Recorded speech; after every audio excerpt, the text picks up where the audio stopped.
Buenas tardes. Continuando con el curso virtual de preparación para el residentado médico del presente año, vamos a proceder a la resolución de las preguntas referidas o que competen a la especialidad de ginecobstetricia. Vamos en primer término a desarrollar un grupo de preguntas referentes a lo que es obstetricia. La pregunta número 1 menciona pelvis con conjugado diagonal de 10,5 centímetros, o sea, el obstétrico queda en 9 centímetros. Eso es A, una pelvis normal; B, una estrechez pélvica; C, una pelvis ginecoide; o D, una pelvis platipeloide. El enunciado de la pregunta está de acuerdo a aquellos diámetros, sobre todo anteroposteriores, del estrecho superior, mencionando pues que el conjugado diagonal es de 10,5 y el conjugado obstétrico, que es en realidad el que nos interesa para valorar una pelvis que guarde, digamos, normalidad, que quedaría pues en 9 centímetros. Recordando que el estrecho superior es el limitante entre la pelvis mayor o la falsa pelvis y la pelvis menor o la pelvis verdadera, y este estrecho está limitado por un plano que pasa por el promontorio, es decir, por la primera vértebra sacra, siguiendo a ambos lados por los alerones del sacro y continuando por una estructura anatómica de los huesos coxales, la llamada línea arcuata o línea innominada, a ambos lados, para continuar hacia adelante por las ramas horizontales de los huesos púbicos y finalmente por la sínfisis pubiana. Todo este plano delimita lo que nosotros conocemos como el estrecho superior, en el cual remarcamos que los diámetros que nos interesa desde el punto de vista práctico para determinar que la pelvis es normal o anormal son los diámetros anteroposteriores. Acá tenemos tres conjugados, como ustedes pueden ver. En primer lugar está el conjugado verdadero, que va del borde superior de la sínfisis pubiana hacia el promontorio, es un diámetro o es un conjugado que es imposible medirlo clínicamente y que simplemente nos sirve como una referencia anatómica. Después viene el conjugado más importante, que se llama el conjugado obstétrico, que va desde el punto en la cara posterior de la sínfisis, un punto equidistante entre el borde superior y el borde inferior de la sínfisis pubiana, hacia el promontorio. Este es en realidad el conjugado que nosotros debemos valorar para determinar si hay una estrechez a nivel del estrecho superior, valga la redundancia. Sin embargo, este es imposible de medirlo clínicamente, por lo tanto nos valemos de un artificio en la obstetricia, midiendo un tercer conjugado, que es el diagonal, que va desde el borde inferior de la sínfisis pubiana hacia el promontorio.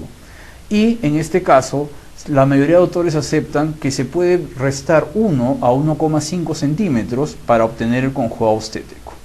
Tanto los diámetros transversos como los diámetros oblicuos a nivel del estrecho superior no tienen ninguna importancia práctica. Por lo tanto, se pide que la distancia mínima del conjugado obstétrico debe ser al menos de 10 centímetros. Por lo tanto, lo que enunciaba el problema, estaríamos haciendo una estrechez del estrecho superior.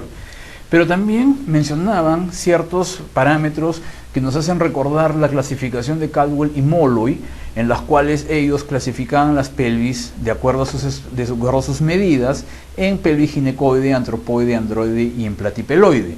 Sin embargo, lo que la mayoría no están de acuerdo con Caldwell y Molloy es que ellos solo se basaban en las mediciones del estrecho superior para determinar qué tipo de pelvis o ante qué tipo de pelvis estaríamos. Y una de las alternativas mencionaba la pelvis platipeloide, que es una pelvis totalmente anormal, que representa una forma de una pelvis ginecoide aplanada o aplastada en sus diámetros anteros posteriores, y por suerte se encuentra raramente en las mujeres, en las cuales de manera pura se encuentra cerca de un 3%. Por lo tanto, la alternativa correcta para esta primera pregunta, estaríamos ante una estrechez pélvica, la alternativa B. Recalcando que tanto la alternativa A como la alternativa C en obstetricia son similares, es decir, pelvis normal o pelvis ginecoide. Pregunta número 2. ¿Cuál de las siguientes alternativas es un cambio fisiológico en la gestante? A. Disminución de la filtración glomerular.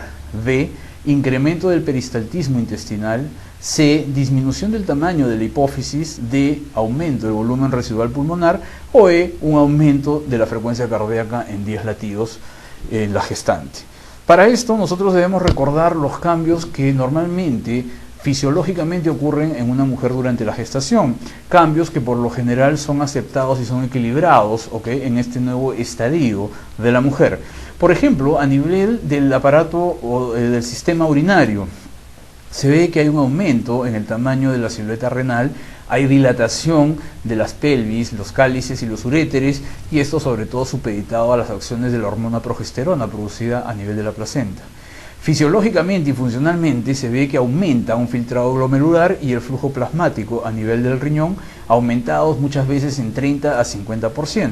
Se ve también que hay una disminución en el umbral tubular renal para el bicarbonato y normalmente puede haber algún grado de glucosuria y aminoaciduria.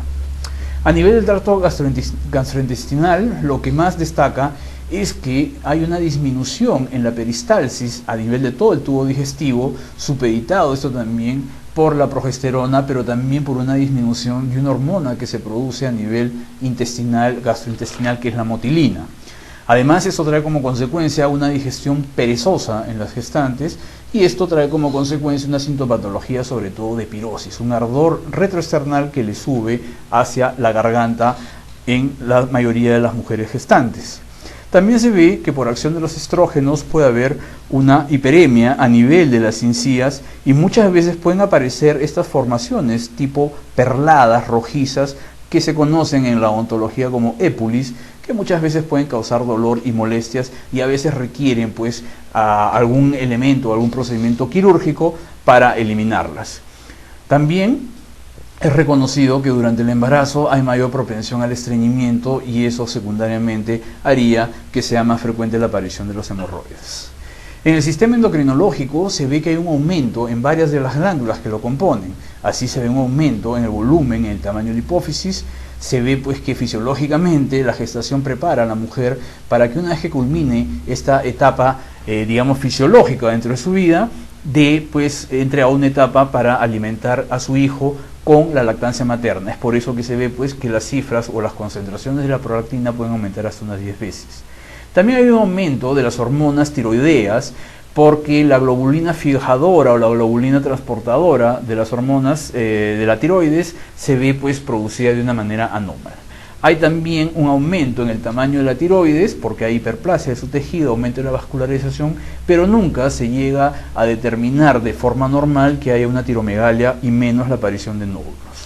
A nivel del aparato respiratorio se ve, de acuerdo a la etapa de la gestación, de la edad gestacional, justamente por el volumen que va adquiriendo el útero, empuja o suspende el diafragma digamos, en dirección superior, por eso se puede ver un ascenso de este músculo hasta de unos 4 centímetros, aumentando lógicamente el ángulo costofrénico. La compensación que se da para esto y para que se mantengan algunos volúmenes y capacidades pulmonares es que la circunferencia torácica puede aumentar hasta unos 6 centímetros. Se ve fisiológicamente que hay un aumento del volumen corriente, del volumen minuto respiratorio y de la captación de oxígeno. Y la mujer gestante, por lo general, presenta pues unas ansias por captar aire, lo que se conoce como una disnea fisiológica, siendo el resultado final de todos estos cambios que está la mujer en un estado de hiperventilación relativa. Y a nivel del aparato cardiovascular se ve que por las alteraciones hemodinámicas que van a surgir durante el embarazo, estos son compensados primariamente por un aumento de la frecuencia cardíaca basal de la mujer en 10 a 15 latidos por minuto. El corazón se va a ver desplazado hacia la izquierda y hacia arriba por la misma elevación diafragmática que habíamos explicado anteriormente. Puede haber un ligero aumento de la silueta cardíaca, pero el sistema eléctrico cardíaco no se ve alterado, es decir, el electrocardiograma permanece dentro de los parámetros normales. Como compensación al gran aumento que hay, sobre todo del gasto cardíaco, la presión arterial y la resistencia venosa periférica van a disminuir. Aumenta el volumen sanguíneo y aumenta el peso corporal. Y esto también se ve en que el gasto cardíaco que va aumentado, aumenta mayor en el decúbito lateral que en posición supina, dado que en esta última posición el útero, por el peso que contiene, va a obstaculizar el retorno venoso al corazón, lo cual se va a ver que desaparece inmediatamente posterior a la expulsión fetal. Por lo tanto, la alternativa para la pregunta, para el enunciado, es la alternativa E, es decir, que hay un aumento de la frecuencia cardíaca en 10 latidos. La pregunta número 3 está referida a El nivel sérico de la hormona gonadotrofina coriónica en su fracción beta alcanza su gradiente máximo entre las semanas de gestación: 4 a 6, 8 a 12, 14 a 16, 20 a 25 o 25 a 30 semanas. Normalmente se puede ir dosando esta hormona que expresa en primer término la implantación, y la secreción por las células trofoblásticas de una hormona importantísima que nos va a ayudar sobre todo al sostenimiento del embarazo en primer término y posteriormente pues a la maduración placentaria. Y en promedio se ve que esta hormona guarda una curva de ascenso que comienza y que culmina rápidamente alrededor de la 8ª semana, para después establecerse una meseta y comenzar a descender más o menos entre esta semana y la semana 12, 16, para posteriormente quedarse pues en un nivel establecido. Esto es según las investigaciones o los promedios que se han logrado determinar.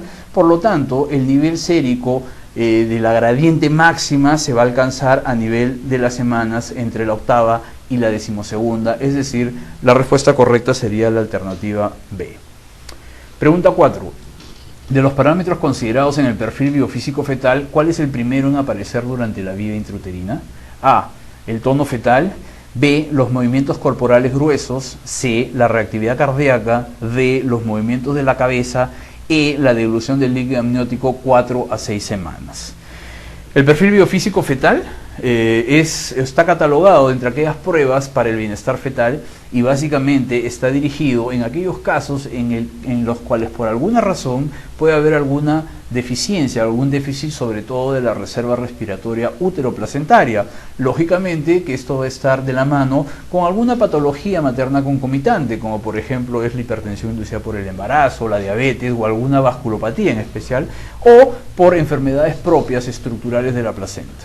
Dentro de todas las pruebas de bienestar fetal, el perfil biofísico es aquel que se hace por métodos ultrasonográficos, y tenemos algunas otras pruebas como son pues la velocimetría Doppler, sobre todo el análisis de la onda Doppler, el Doppler color y la monitorización electrónica fetal mediante las pruebas sin esfuerzo y las pruebas con esfuerzo. Pero basados o dirigidos al enunciado de la pregunta, vemos que el perfil biofísico, que es digamos una prueba que nos va sobre todo a medir o a cuantificar el estado neuroconductual fetal, se basa pues en que ecográficamente vamos a determinar estos 5 parámetros, que son los movimientos respiratorios, los movimientos fetales, el tono fetal, la reactividad cardíaca y el índice del líquido amniótico. Todos estos parámetros tienen una puntuación de 2 o de 0, si es que están presentes o no. Y de acuerdo al puntaje establecido, vemos pues que 8 más es un buen puntaje, de 6 a 4 habría un daño moderado y de 4 a menos es pues un estado grave fetal en el cual debemos hacer alguna determinación.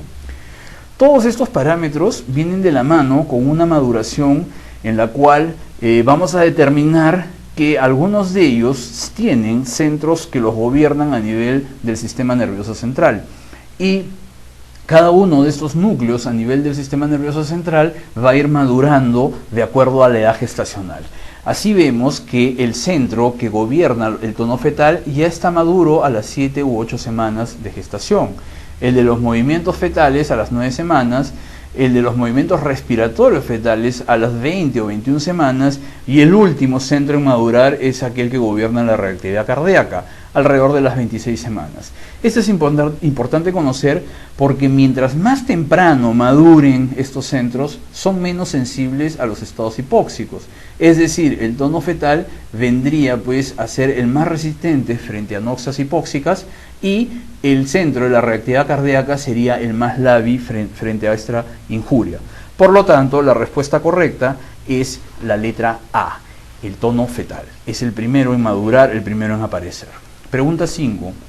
Gestante con 34 semanas por última regla confiable. Actualmente tiene altura uterina de 28 centímetros y una ecografía reciente que menciona que hay una gestación de 33 semanas por el diámetro biparietal, por la longitud del fémur y de 29 semanas por la circunferencia abdominal. El diagnóstico más probable es: A. Es un RCIU asimétrico.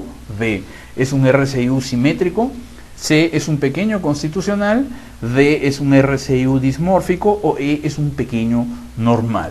Entonces acá vemos que hay una discordancia entre la edad gestacional calculada por la última regla y la edad gestacional calculada por la biometría fetal a la ecografía, en la cual se ve que por algunos parámetros se acercaría a la que hemos calculado por fecha de última regla, pero en otros tiene una diferencia de más o menos 4 semanas.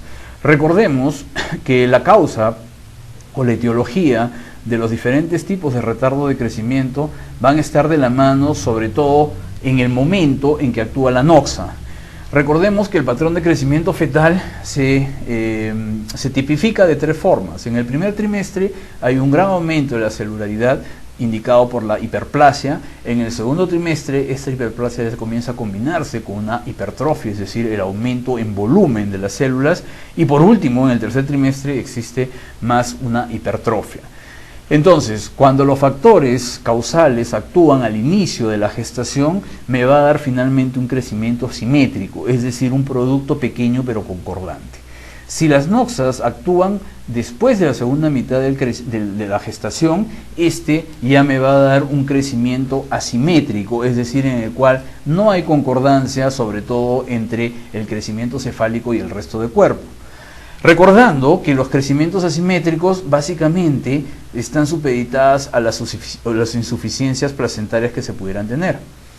Recordemos que la clasificación del retardo de crecimiento es aquel peso neonatal por debajo del percentil 10, y de todos estos casos, 2/3 son normales y simétricos, es decir, son los pequeños sanos o los pequeños constitucionales, y 1/3 va a presentar alguna patología del crecimiento. De todos estos patológicos, la gran mayoría, el 80%, son asimétricos y solo el 20% representan retardos simétricos.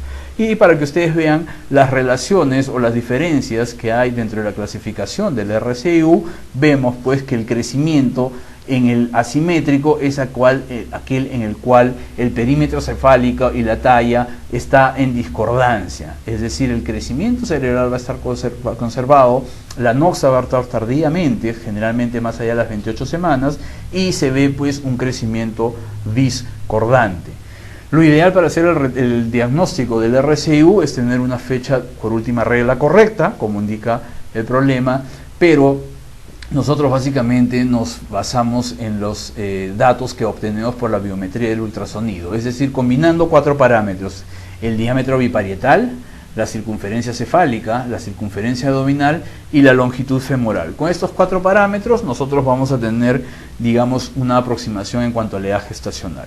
Lo ideal es tener ecografías precoces en las cuales la longitud corononalga realizada antes de las 12 semanas nos puede dar una edad gestacional con un error máximo de 7 días. Sin embargo, lo que más usamos es hallar el diámetro biparietal, la circunferencia cefálica, la longitud femoral y finalmente la circunferencia abdominal, quizás uno de los parámetros más importantes, ya que aquí valoramos en un corte, digamos, sagital a nivel del abdomen fetal, sobre todo pues cómo el hígado almacena energía, midiendo todo su parénquima en las valoraciones que hacemos por ultrasonido.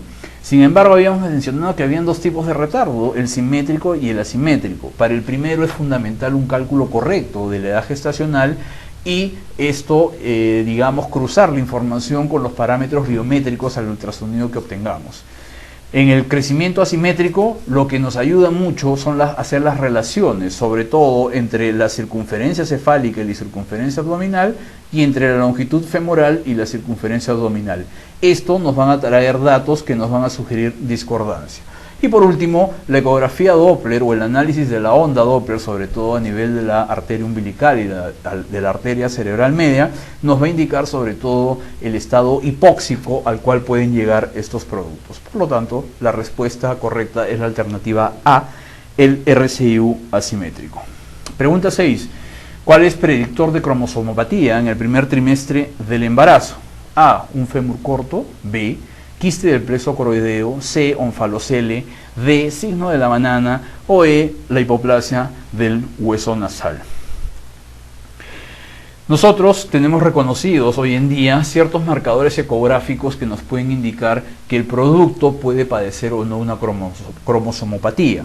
¿Okay? Hoy en día se reconocen sobre todo 2 tipos de marcadores realizados por el ultrasonido.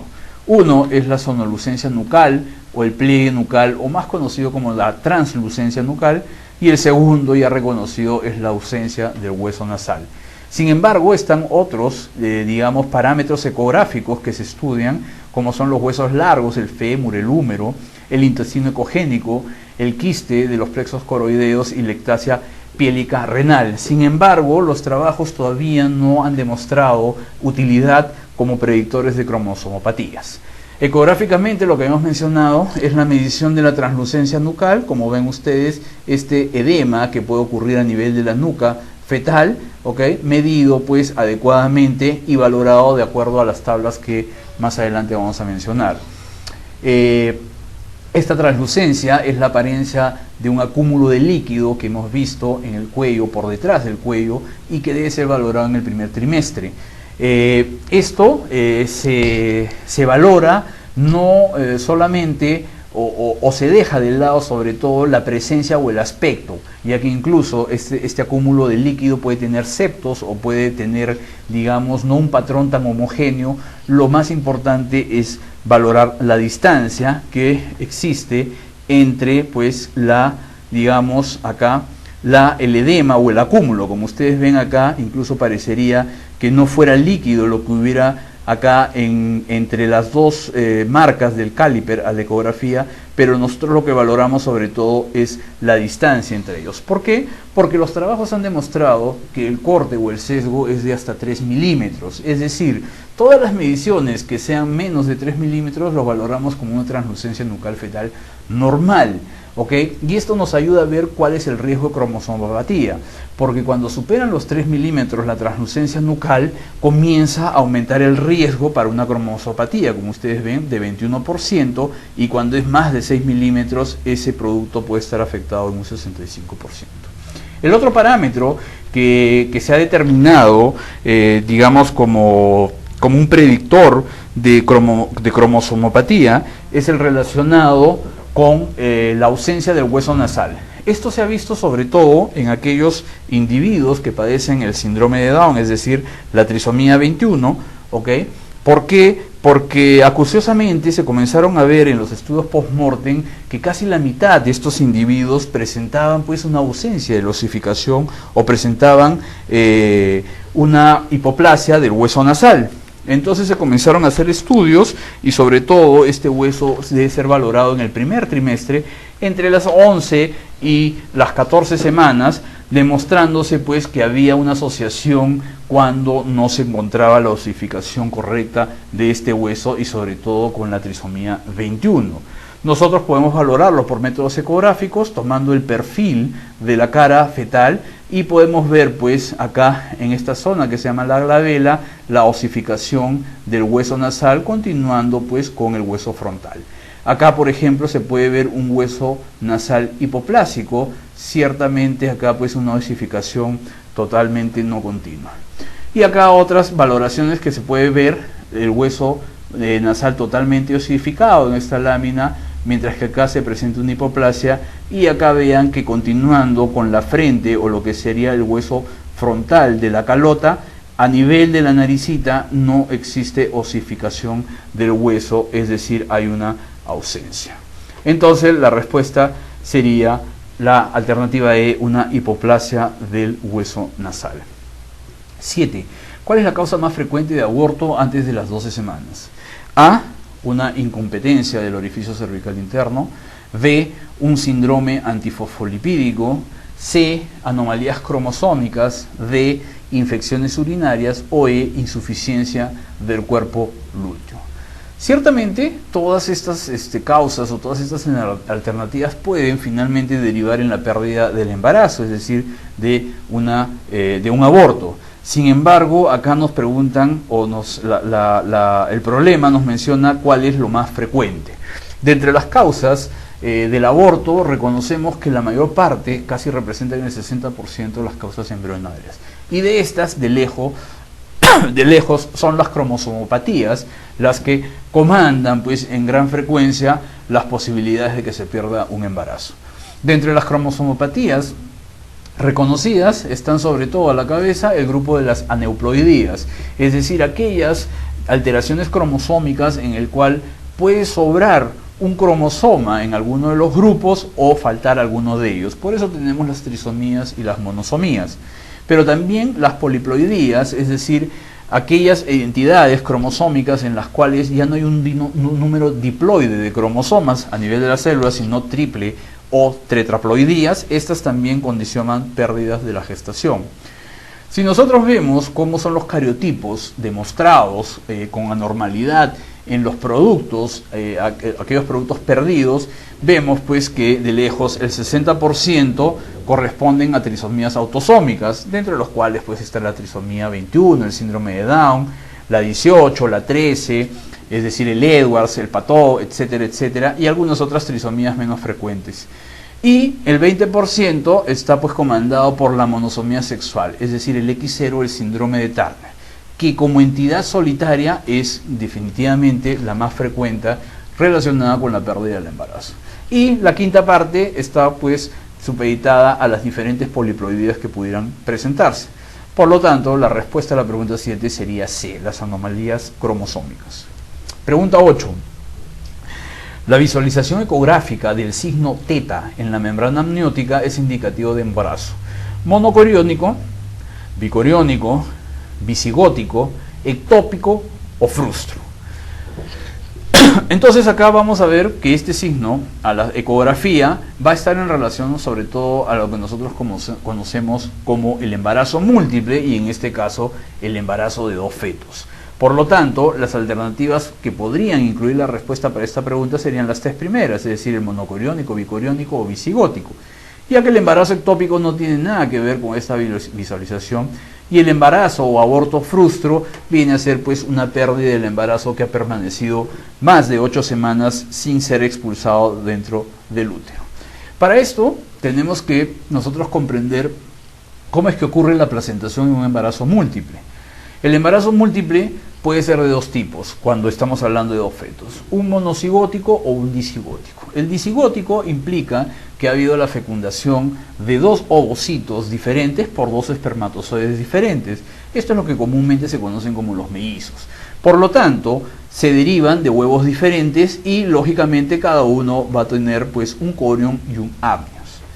Los monocigóticos son aquellos que de un solo huevo, es decir, se fertilizó un ovocito por un espermatozoide y de un solo huevo, este sufre alguna bipartición en algún momento de la etapa que nosotros conocemos como la segmentación. ¿Ok? El monocigótico, por lo tanto, cuando rápidamente es dividido o se parte, puede adoptar la misma categoría o la misma fisonomía que el disigótico, es decir, puede ir a una placentación biamniótica y bicorial. Cuando la bipartición ocurre más adelante en el transcurso de la segmentación, este ya se vuelve con una bolsa corial nada más y a la vez puede derivarse de dos tipos, en un biamniótico o en un monoamniótico. Es decir, que nosotros, por ejemplo, podemos ver que si hay una bicoriónico, biamniótico, las placentas incluso pueden estar fusionadas, pero cada producto del embarazo va a presentar su propia bolsa amniótica y su propia bolsa corial.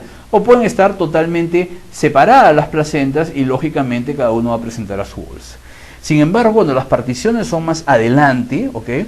Puede ser pues una sola placenta con solo una bolsa corial pero dos bolsas amnióticas. Y cuando es ulterior la bipartición, simplemente hay una sola bolsa amniótica y una bolsa corial. Y acá pues no hay nada que, digamos, delimite, ¿okay? A los dos productos, es decir, no hay ninguna barrera entre ellos.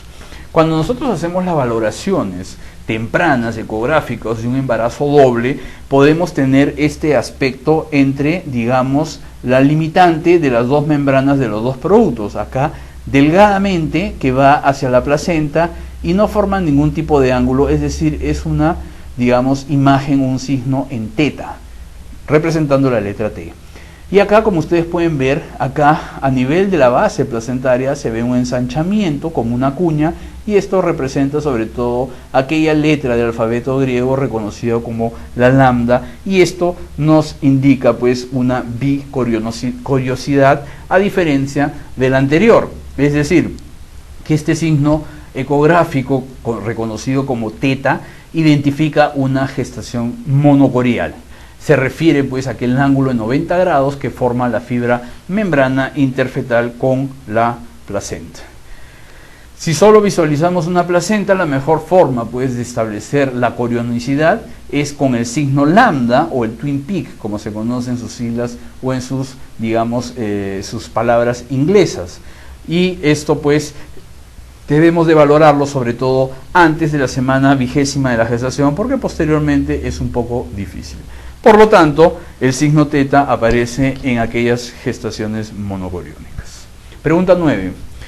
¿Qué tipo de inmunidad confiere el traspaso de anticuerpos hacia el feto?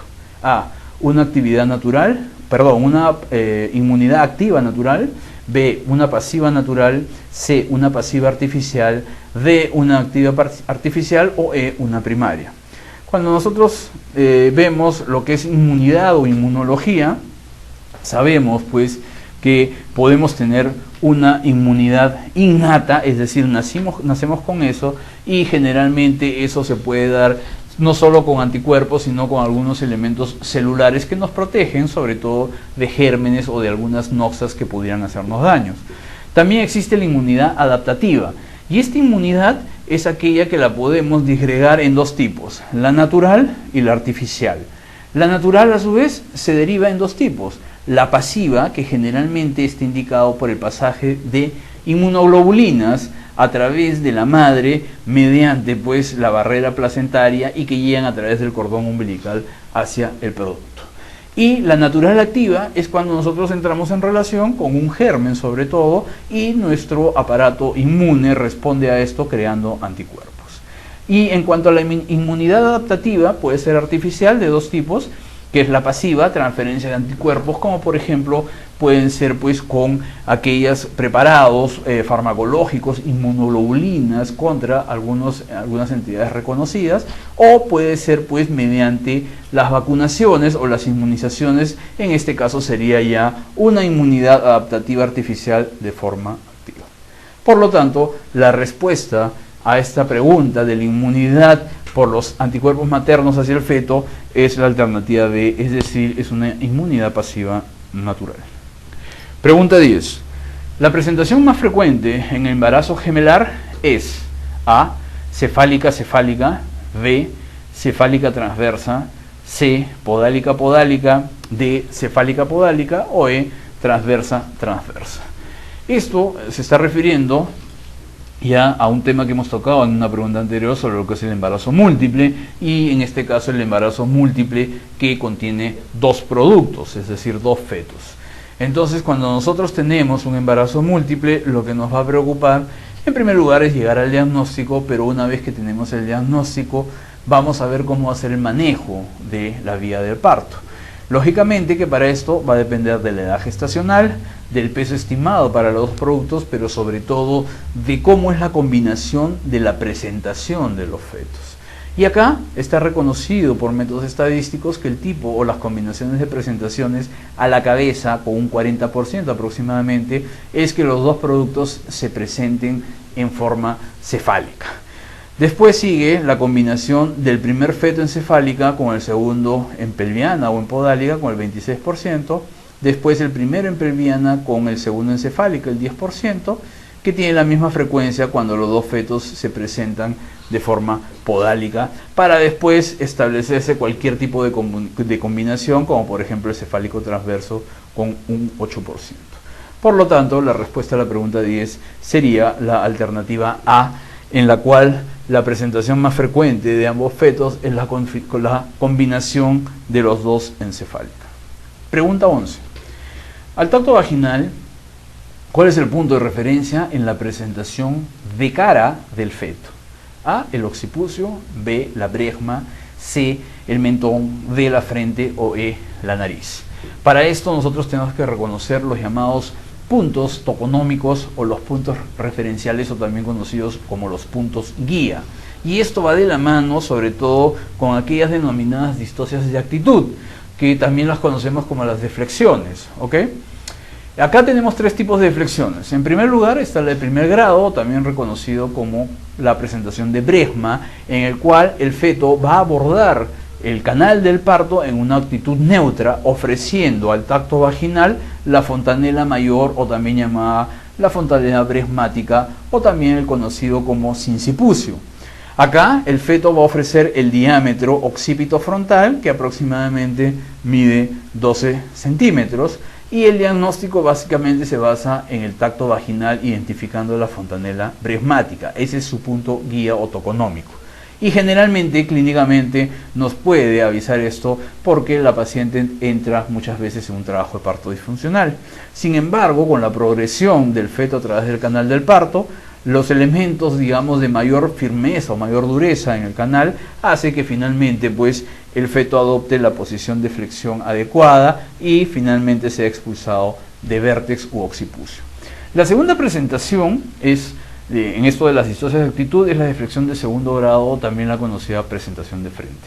Acá el feto aborda el canal del parto en una actitud con deflexión parcial, y el punto de guía acá reconocido es tocar la nariz del feto, ¿ok? Acá el diámetro ofrecido es mucho mayor que el anterior, con 13,5 centímetros, y el diagnóstico comienza a sospecharse cuando a la maniobra abdominal, a las maniobras de Leopold, comienza a encontrarse una escotadura entre lo que corresponde a la columna fetal y un occipucio, o un occipital, mejor dicho, prominente. Este es lo conocido como el signo del hachazo de Tarnier, pero lo fundamental es que al tacto vaginal vamos a palpar la nariz como punto guía, incluso podemos tocar los arcos superciliares y hasta la fontanela anterior. Por último está la deflexión total, es decir, la deflexión de tercer grado o la hiperextensión, en la cual acá pues lo conocemos también como la presentación de cara, que es motivo de la pregunta, en la cual pues el feto aborda en la extensión máxima, y acá el punto guía, el punto toconómico, es tocar o tactar el mentón de la cabeza o de la cara fetal. Acá el diámetro ofrecido es muy parecido en cuanto a la dimensión al diámetro que se presenta cuando la presentación es de vértex, es decir, de 9,5 centímetros, y el diagnóstico se comienza a sospechar también por la exploración abdominal o la palpación abdominal con el signo mencionado antes, el signo de Tarnier, pero lo fundamental es que al tacto vaginal se identifica pues el mentón, la boca, la nariz, las mejillas, las órbitas, y lo fundamental es que no se tocan las estructuras referentes a las suturas. Eso nos hace pensar que estamos frente a una presentación de cara. Por lo tanto, el punto guía o el punto toconómico en este caso es la alternativa C, el mentón.